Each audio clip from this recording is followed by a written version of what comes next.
Welcome to This Week in Real Estate with Jonathan Harmon and Bryan Nale, your local experts on all things real estate in Middle Tennessee. Listen in as they discuss the current state of the market, the latest trends, and have a little fun while doing it. We do want to say the opinions voiced on this podcast are for general information only and not intended to provide specific advice or recommendations for any individuals.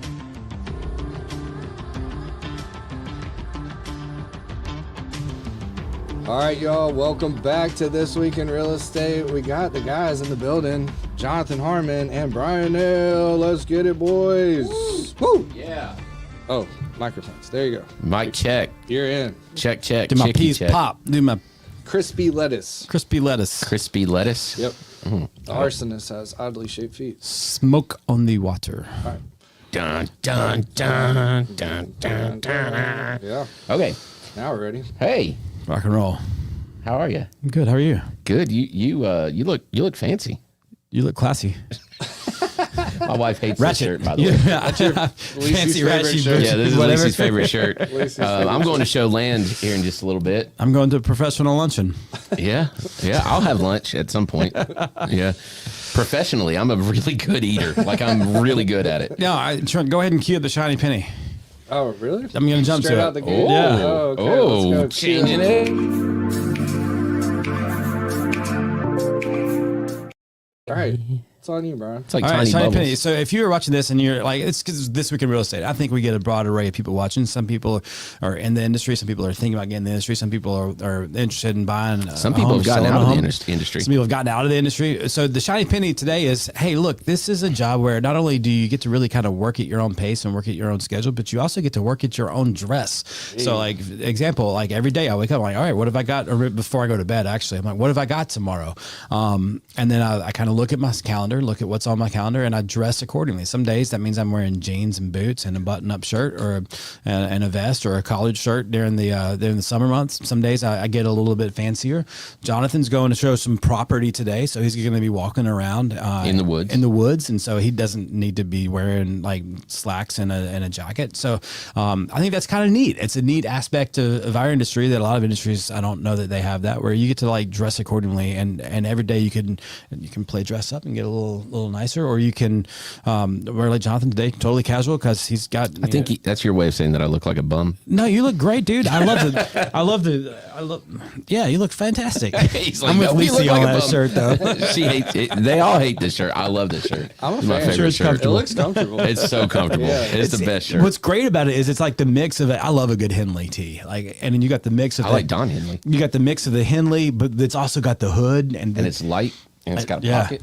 Oh, it's got pockets pocket. too. See, Yeah. I've got a hood T-shirt, but it doesn't have a pocket. It's just and it doesn't have the Henley. This is the greatest shirt ever made. It's got it all. It's got the drawstrings, Yes. the horizontal stripes, Yes. which are really fitting for and A really fat guy. It makes you enhancing look for fatter. guys who with our I look physique. broad. Yeah, broad. Not like a broad, but broad. Broad. Yeah.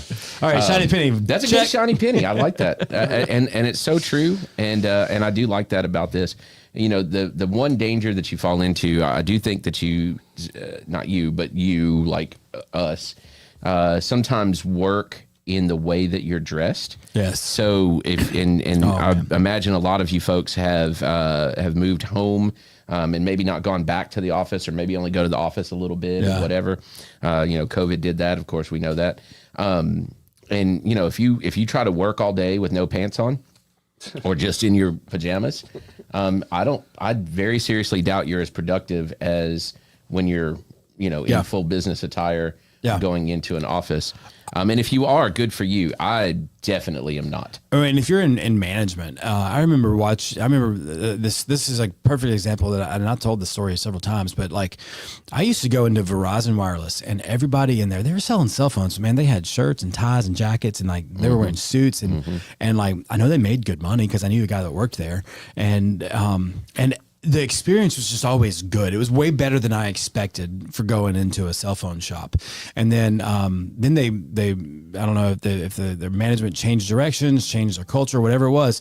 They started wearing more casual clothes, and they went to a kiosk thing where you check in when you get there. And instead of it feeling like a personalized experience, it went really quick to, this is not an elevated experience. This is like, this kind of stinks. I'm having to wait forever. And then the person that's checking me out is looking at his phone while he's working on mine. And like, it just, the whole psychology of the workforce there changed.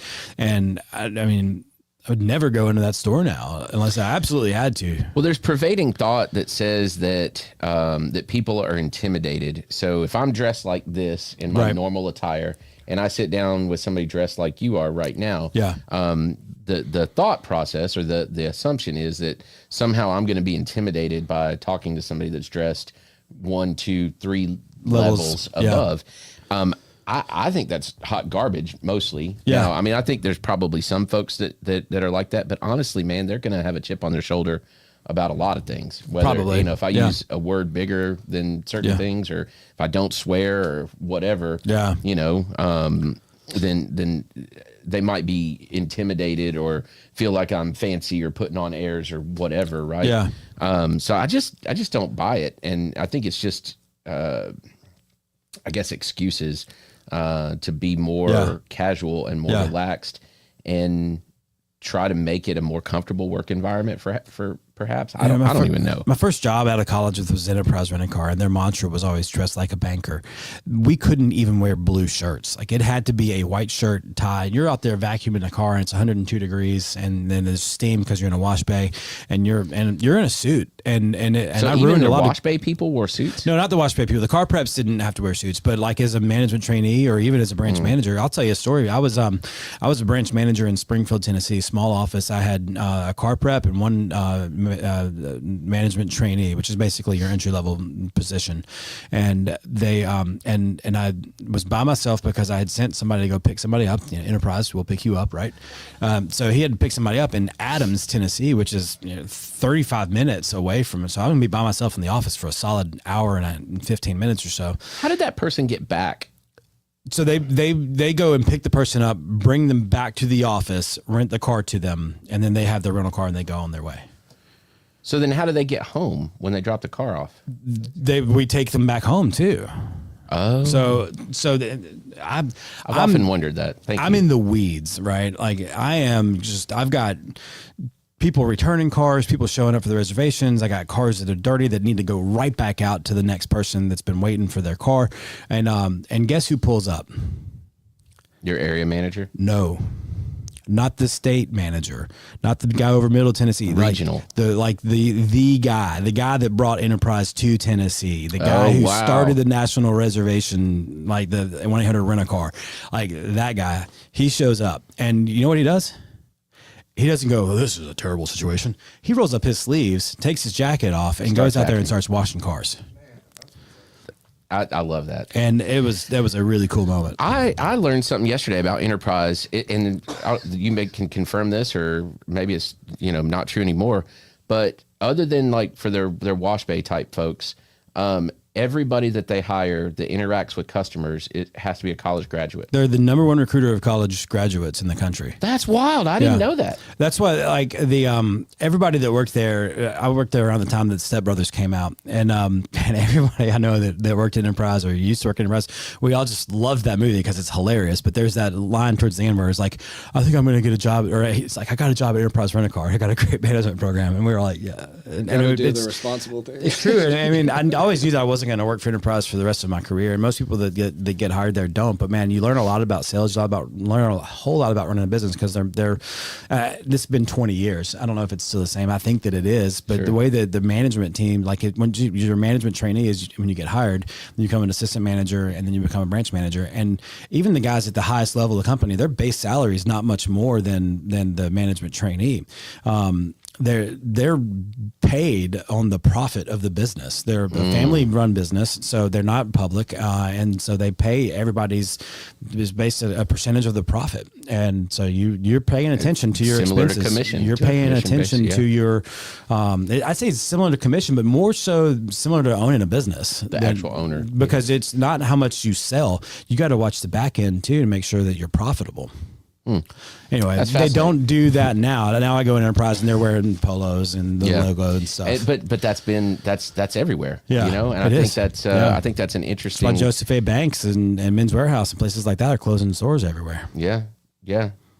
Man, I love Joseph A. Banks. I did too. Yeah, I bought a lot of sweaters. This jacket is certainly from there. It sure is. Look at that.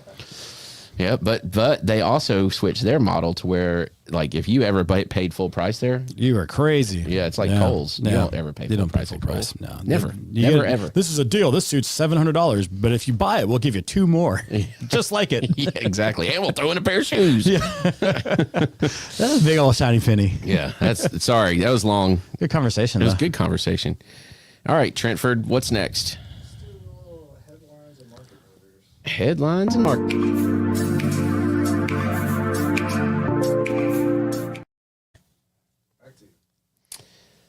Well, what you got? You said you had this. No, I have a pro tip. You have the pro tip. Okay. Well, I mean, Trump's been in office now for a couple weeks, and the headlines are that he wants interest rates to come down. He wants the economy to go up. And I'm just like, how are you going to do all of this and keep inflation under control? And what I was about to say earlier before we started is like, I'd love to get somebody. I mean, I feel like I read things, but it's always reactionary. I'd love to get somebody that can come in and really talk about how you can do both things. Can the president really influence interest rates? Now, the president doesn't make the Fed decisions. We all know that, but their policies will dictate what the Fed has to work with, so they can kind of dictate the playing field a little bit.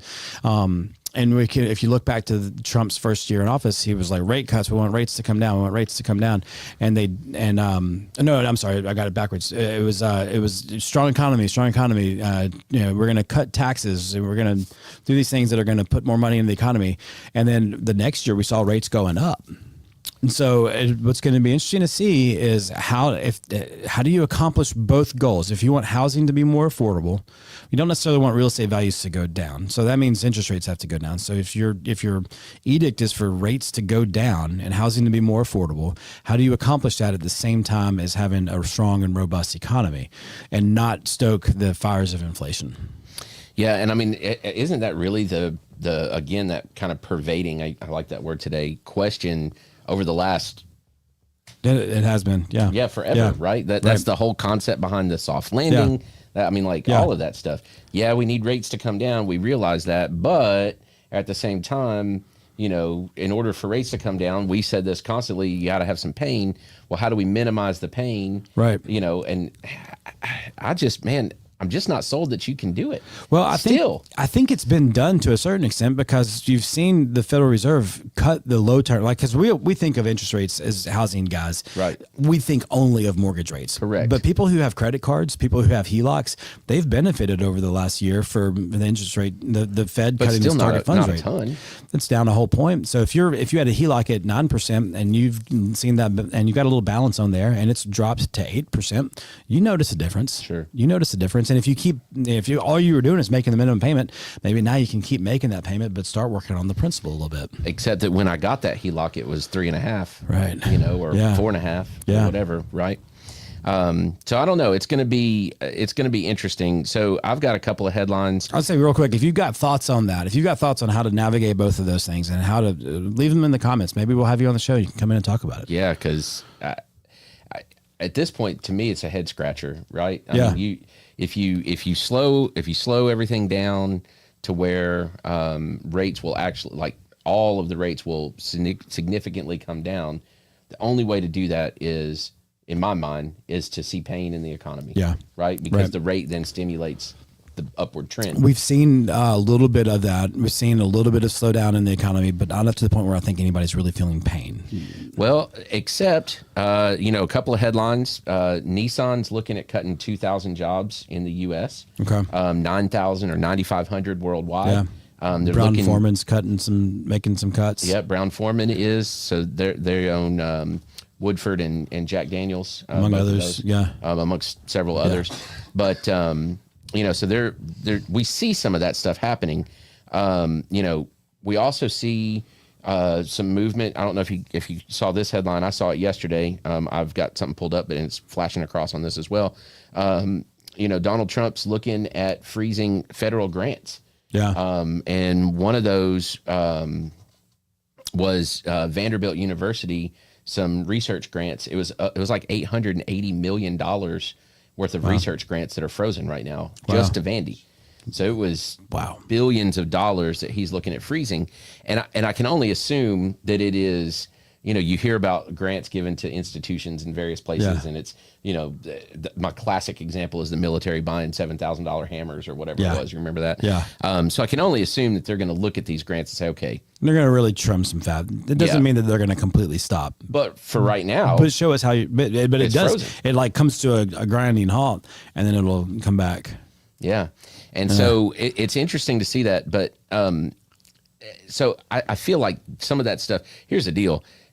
Love him or hate him, very few people are indifferent, but love him or hate him, he's doing things, like he's moving. Yeah. He's making good on a lot of the things that he said he was going to do, and he's doing it. Again, love it or hate it. Yeah. At least so far, he hadn't been a liar. Not about this, at least. Not about this, at least. Yeah, exactly. Fair. So, I mean, there is that. So, I don't know. It's going to be interesting to see how it plays out. It does seem like he's pulling a lot of stuff back. And I mean, just that grant money, that pulls a ton out, just Nissan. Think about Rutherford County where we are right now, 2,000 jobs cut in the U.S. Well, that is Smyrna and the one in Deckard. No, yes, and the other one.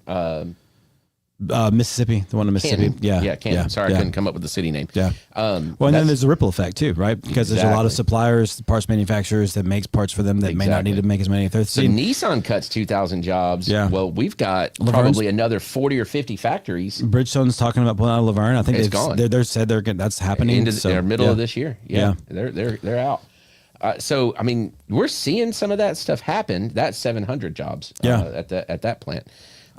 So, it's happening. It's just a matter of what it's going to do. But check this out. My friend Shanna Bailey sent me this article, past client of yours as well. 2024 U.S. home sales hit lowest level in nearly 30 years, with ownership increasingly out of reach. So this is an AP. Let's see. Sales have previously occupied, so this is existing home sales, fell last year to a nearly 30-year low for the second time in as many years. So 2023 was bad. Years. Yeah. 2024 was worse on existing home sales. We knew this, right? Right. We felt it. That led existing home sales to fall just under 1% last year to 4.06 million, the weakest showing for home sales since 1995, and edging out the terrible year for sales in 2023. That's crazy, right? Wow. And this is the crazy part. Even in the midst of the sales slump, the low number of houses inventory wise, we saw an all-time high for median home price to 407 across the country. It's crazy. An increase of 4.7% from the year earlier. So nationally, home prices went up 4.07%. 4.7. And the 4.7% in the same year that we set a 30-year low for existing home sales. Yep. And so let that sink in for a second. That's weird, right? That is wild. Yeah. Okay. Our guy, Shannon Wheeler, shout out to Shannon. What's up, Shannon? The biggest factor for me is that wage growth and household income growth is not happening. So no matter how you slice a paycheck, there's only so much to go around. That's true. And without wage growth, even if rates go down, I don't think prices accelerate in kind. That would ease pressure on households, but not spur buying big ticket items. Just an opinion. And Shannon, that's a really interesting point. And we've said this a couple of times, or some version of that. When we talk about interest rates are so high, inevitably you've got some old head that says, oh, well, I remember when I bought a house in the 80s and it was, 14% or 18% or whatever. And it's like, yes, you are correct. But you didn't experience a 4-year span where house prices more than doubled in almost every market. interest rates tripled and income stayed the same, or real income in some cases fell. Yeah. So yes, you're right. Yeah. You're right, mom and dad, and Yeah. grandma and grandpa. You're absolutely right. But it's not the same, because if you look at the entire picture, it's not the same. Yeah. So thank you, Shannon. That's an excellent comment, excellent point. And I love his point too about big ticket items. It's not just that means like how many times can you self repair your microwave or your refrigerator? Microwave's not a big ticket. Dishwasher is what I was trying to think of. How many times can you self repair these things before you say we gotta replace it and go buy another one? Because a big ticket item for a lot of people, that's a car. It's not necessarily just a house. It can be appliances, vacations, lots of different things. Yep. And the other thing, I'm trying to find it in here, there was another stat that was crazy, and it was talking about actual home ownership numbers. Let's see. Fiddlesticks. I'll have to find it. Come on, man. The man said fiddlesticks. I say that all the time. It's better than saying the alternative. Yes. Yes. Son of no.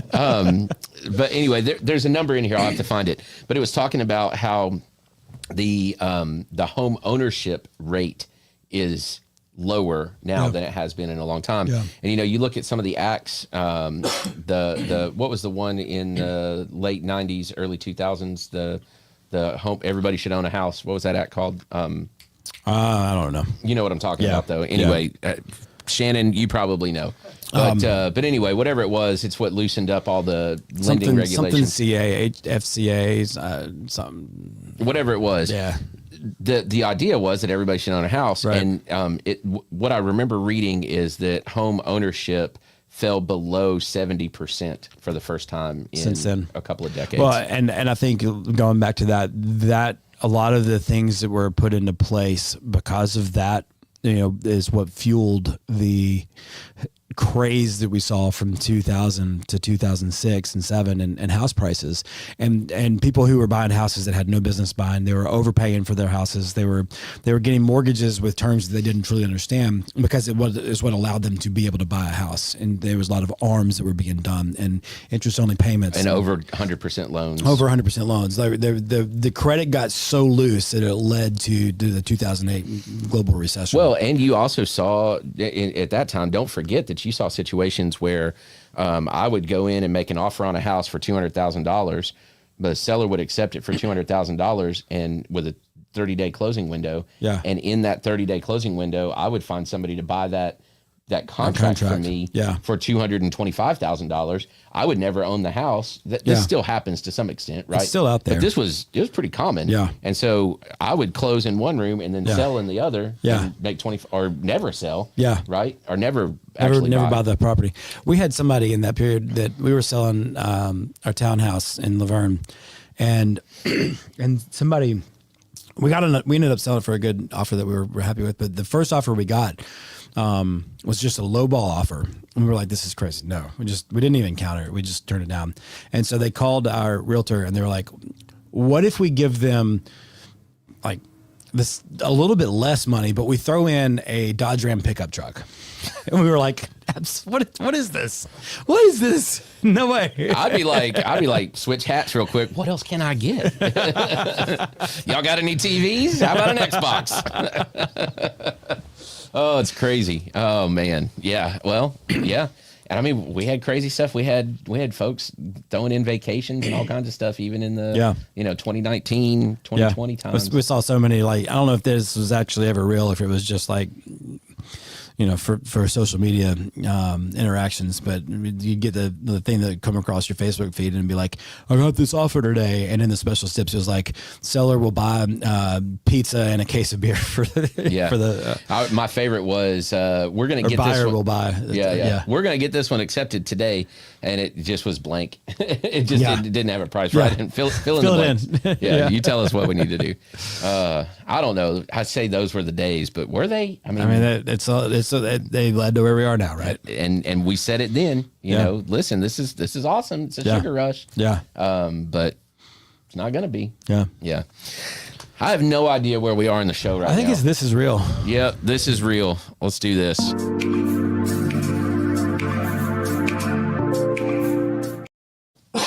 I've seen this picture before. Yes. Oh, man. Oh, dude, this is everybody's nightmare. Literally. Like, that is a room of nightmares. Yeah. And, oh, man, that is terrifying. And it gets worse as I look around Brian's head. It gets even worse. Well, oh, you killed it. Hey, what's hanging on the wall? Is that a like a funeral shroud? What's going on there? Yeah, I feel like if we look at that again, it's going to a creepy little girl's going to come out of the TV screen. Yeah, that's definitely going to happen. Don't pull that back up. Yep, that's awesome. Hey, we'll sell your house and your creepy dolls too. That's that would be a good auction, right? Yeah, that would be an example of a situation where you may want to auction the home and its contents rather than just list the home for sale. And the demons that live there. Yeah, they convey. Yeah. The demons convey. I want to get a sign writer. I want to list some houses in downtown Murfreesboro. I want to get a sign writer that just says haunted. Yeah. That's it. That's all it says. And you'll find a market for it, I promise. Guarantee it. Guarantee it. But then they're like, is it really haunted? And how do you prove it? Like, you don't. That's not a protected class. No. I'm not saying that. I'm saying, like, if I were to buy a home, because you represented that it was haunted, and I move in and I never see a ghost, an apparition, or have anything move across the floor, can I sue you because you sold me a house that you said was haunted? I guess I have to break in and roll a ball across your floor while you sleep. Man, imagine that as a scandal. Like, that could make national news right there. Yeah. Agent sells haunted house, but it's not actually haunted. So he breaks in, rolls a ball at 2:00 in the morning across the hardwood floor. He gets into the attic and starts banging things around while everybody's away. And you can see him breaking in just wearing a sheet with holes cut in it, like old school Ghost, We should make a movie about this. That is great. This could be epic. We're coming up with movie ideas, podcast show ideas. This is going to get stolen. Somebody's going to do this. Ricky's going to do this. Yeah, we could definitely clip that. Shannon's going to do it. Yeah, Shannon. Don't steal our stuff. Don't steal our stuff, Shannon. Actually, go ahead. That'd be funny. We get royalties, though, right? Yeah, I just want to make an appearance like Stan Lee did in all of his movies, right? Yeah, that's all I want. All right, pro tip. Pro tip. I got. Back to you. Okay. Pro tip is real simple. Answer the questions you're asked.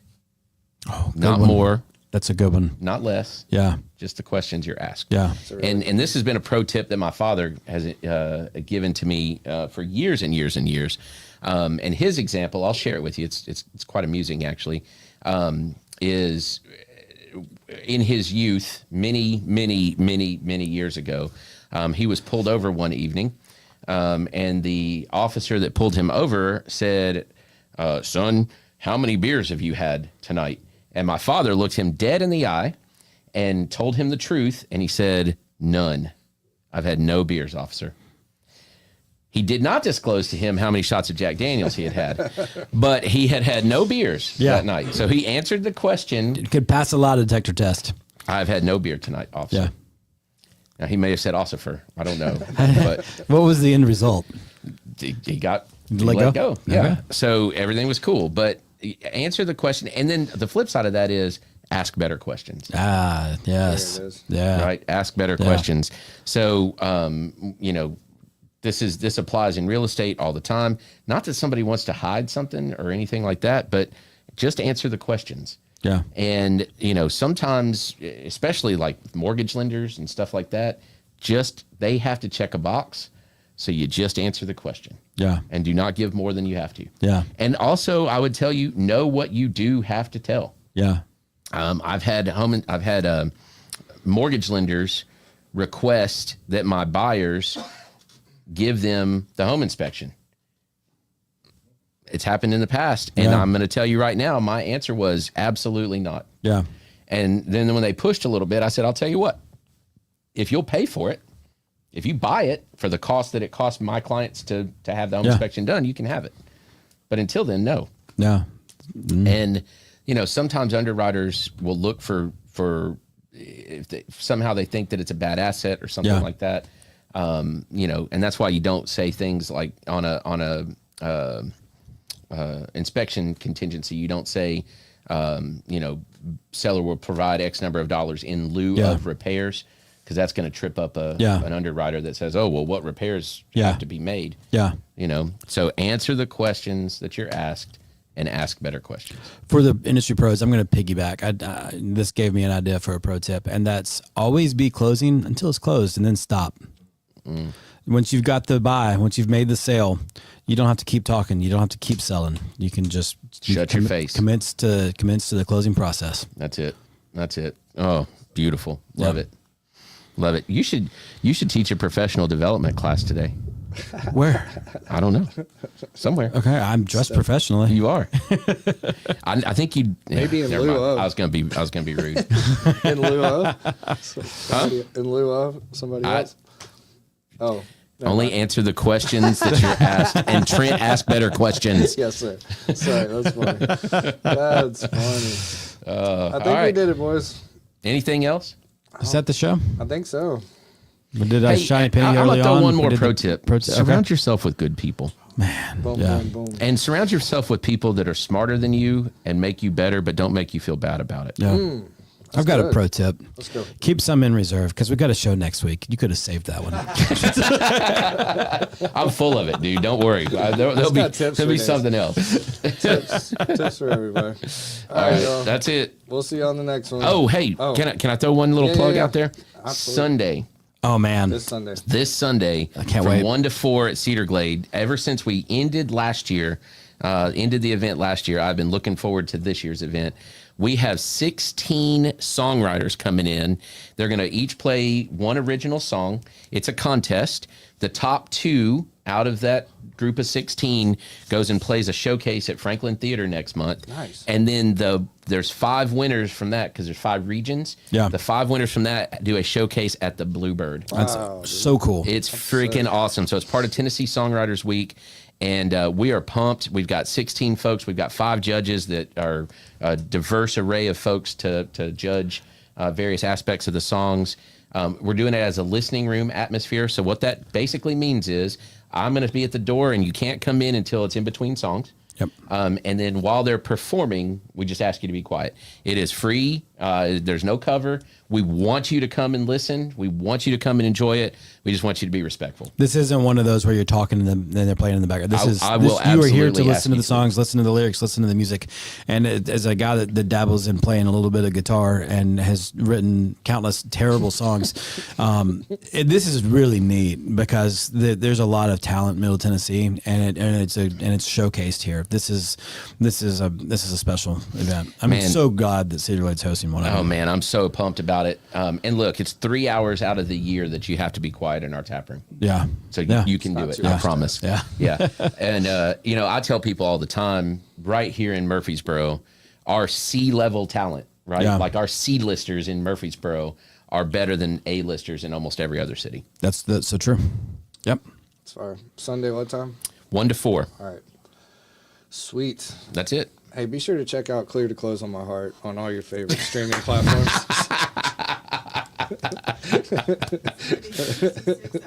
66 degrees outside on Sunday. So if you don't want to be quiet, come in, shut your face, get a beer, and then go outside. Yeah, talk all you want. There you go. All right, y'all. We did it. We really did it. See y'all on the next one. Bye.